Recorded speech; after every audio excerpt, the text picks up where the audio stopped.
সকল প্রশংসা মহান আল্লাহ তাআলার। বাংলাদেশ টেক্সটাইল মিল কর্তৃক আয়োজিত আজকের এই সংবাদ সম্মেলন অনুষ্ঠানের সম্মানিত সভাপতি আমাদের প্রিয় ভাজন ব্যক্তি জনাব শওকত আজিজ রাসেল সাহেব এবং উপস্থিত আমাদের টেক্সটাইল মিলের মালিকবৃন্দ, উপস্থিত আমাদের প্রিয় সাংবাদিক ভাই ও বোনেরা, উপস্থিত সুধীবৃন্দ, আসসালামু আলাইকুম ওয়া রাহমাতুল্লাহি ওয়া বারাকাতুহু। আমি অত্যন্ত দুঃখের সাথে এবং ভরাক্রান্ত মন নিয়ে আমি স্রেফ দু একটি কথা বলবো আপনাদের সামনে।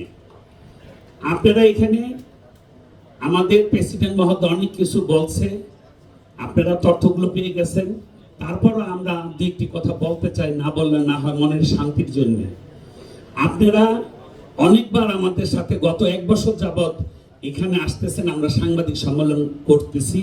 আমাদের সেক্টরের যে সমস্যা, আমাদের এই সেক্টরটা গত 1990 সাল থেকে এই ব্যাকওয়ার্ড লিঙ্কেজ আরম্ভ হয়েছে।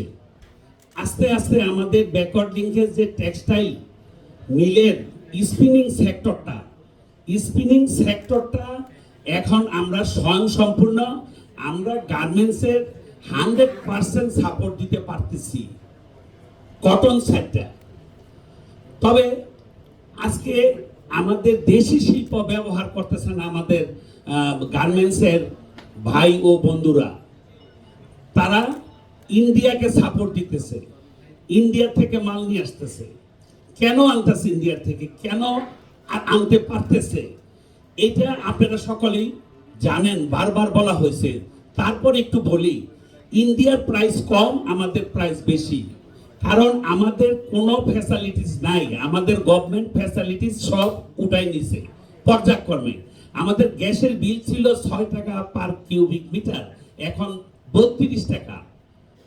আমাদের সব কিছু উঠাই নিয়ে গেছে। এখন আসেন, ইন্ডিয়া অনেক ফ্যাসিলিটিস দিচ্ছে, প্রণোদনা দিচ্ছে, ওদের মেশিন, ওদের র মেটেরিয়ালস, ওদের অ্যাসেসরিজ, ওদের টেকনোলজি এবং ওদের বিভিন্ন টাইপের প্রণোদনা গভর্নমেন্ট দিয়ে আসতেছে। ওদের সাথে আমাদের 50 সেন্ট ডিফারেন্স পার কেজি সুতা, খেয়াল করেন, 50 সেন্ট ডিফারেন্স। তো 50 সেন্ট ডিফারেন্স যদি ইন্ডিয়ার সাথে আমাদের সাথে হয়, তাইলে আমাদের গার্মেন্টসের মালিক ওখান থেকে মাল নিয়ে আসতেছে। আমরা এখন ফ্যাক্টরিগুলো হাফ ডান হয়ে গেছে, অর্ধেক ইফিসিয়েন্সিতে চালাইতেছি, এবং আমাদের এখানে প্রায় 50টি ফ্যাক্টরি বন্ধ হয়ে গেছে। আমরা ব্যাংকে টাকা রিপেমেন্ট করতে পারতেছি না। আমাদের এই সমস্যাগুলো নিয়ে গভর্নমেন্টের কাছে বারবার যাচ্ছি, গত এক বছর যাবৎ আমরা বারবার সাংবাদিক সম্মেলন করতে দিচ্ছি, আমরা বাণিজ্য মন্ত্রণালয়ের উপদেষ্টা মহোদয়ের কাছে বারবার গেছি, সচিব মহোদয়ের কাছে বারবার গেছি, অর্থ মন্ত্রণালয়ে আমরা বারবার যাচ্ছি, গতকালও গেছি, কিন্তু আমাদের এই বিষয়টা কোনো কর্ণপাত করতেছে না। কর্ণপাত করব কখন? যখন আমরা মারা যাব। আমরা কিন্তু এখন আইসিইউতে আছি, এইটা বুঝতে চেষ্টা করতেছে না।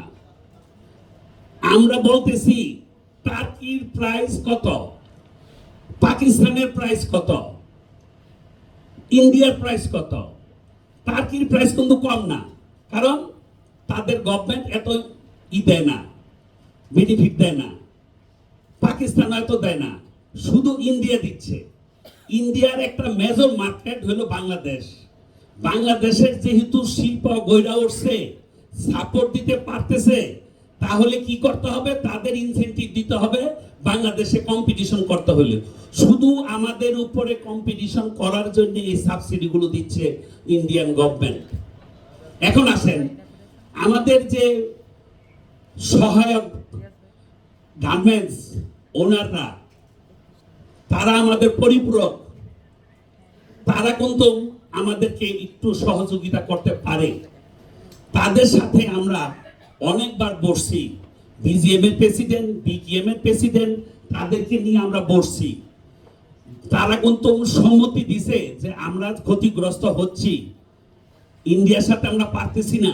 ইন্ডিয়ান গভর্নমেন্ট প্রণোদনা বিভিন্ন টাইপের দিচ্ছে, এই কথাটা তারা স্বীকার করতেছে, স্বীকার কইল এখন আমরা যে আবেদন নিবেদন করতেছি মিনিস্ট্রিতে সেটাকে অপোজ করতেছে।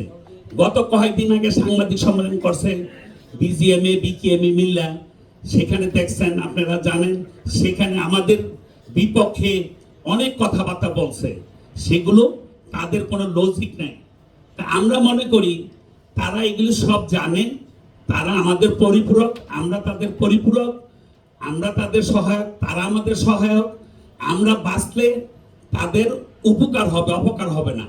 আমরা বিনীতভাবে অনুরোধ করব আমাদের গার্মেন্টস সেক্টরের মালিকদের কাছে, আপনারা আমাদের কষ্টটা জানেন, আমাদেরকে সহযোগিতা করেন, আমাদের দেশি শিল্পটা বেঁচে থাকুক, আপনারা এটার উপকার পাবেন। এখন একটু ইন্ডিয়ার থেকে মাল কম আনেন, আমাদের মাল নেন এবং গভর্নমেন্টের সাথে আমাদের সাথে সহযোগিতা করে গভর্নমেন্ট থেকে কিছু সহযোগিতা প্রণোদনা নিয়ে দেন, যাতে করে আমাদের ইন্ডাস্ট্রিগুলো বাঁচতে পারে, সেই ব্যবস্থা করেন। পাশাপাশি আমি আমার প্রেসিডেন্টকে বলবো, আমরা যেহেতু এত দৌড়াইতেছি মিনিস্ট্রিতে, কোনো সমাধান হচ্ছে না, আমি রিকোয়েস্ট করব আমরা একটা আলটিমেটাম দেই, আর এই মাসের মধ্যে যদি সমাধান না করে তাহলে আপনি ডিক্লারেশনটা দিয়েছেন, ডিক্লারেশনটা আরো ক্লিয়ার করেন। যদি এই মাসের ভিতরে আমাদের এই সমস্যাগুলো সমাধান না করে, বাস্তব ভিত্তিক, আমরা কোনো অন্যায় ভাবে চাচ্ছি না, আমাদেরটা যাচাই বাছাই করে দেখুক, আমরা পেপার দিছি, প্রয়োজনে ইন্ডিয়া যাক, প্রয়োজনে টার্কি যাক, সব কিছু মিলে আমাদের বাস্তব ভিত্তিক সমস্যার সমাধান করুক। আর নয়তো আমাদের প্রেসিডেন্ট যেটা বলছে, তাইলে আমরা বাধ্য হব আগামী মাসে আমাদের ফ্যাক্টরিগুলো বন্ধ করতে, কারণ আমরা আর পারতেছি না, আমাদের পিঠ দেওয়ালে ঠেকে গেছে, আমরা 2 দিন পরে জেলে চলে যাব, টাকা দিতে পারবো না। সুতরাং আমি আর দীর্ঘায়ু করছি না, এখানে আমাদের আরো বড় ব্যবসায়ী আছে, বাসা ভাই আছে, সে আরো মূল্যবান কথা বলবে, আমাদের ইঞ্জিনিয়ার রাজীব বলবে, আমি আমার মনের কথাটুকু বললাম, আরো অনেক কথা ছিল। আমি মনে করি আপনারা সাংবাদিক যারা আছেন জিনিসটা লেখেন, আপনাকে লিখনিতে, যাতে সরকার বোঝে এবং আমাদের সমস্যাগুলো সমাধান করে। ধন্যবাদ আপনাদের সকলকে। আসসালামু আলাইকুম।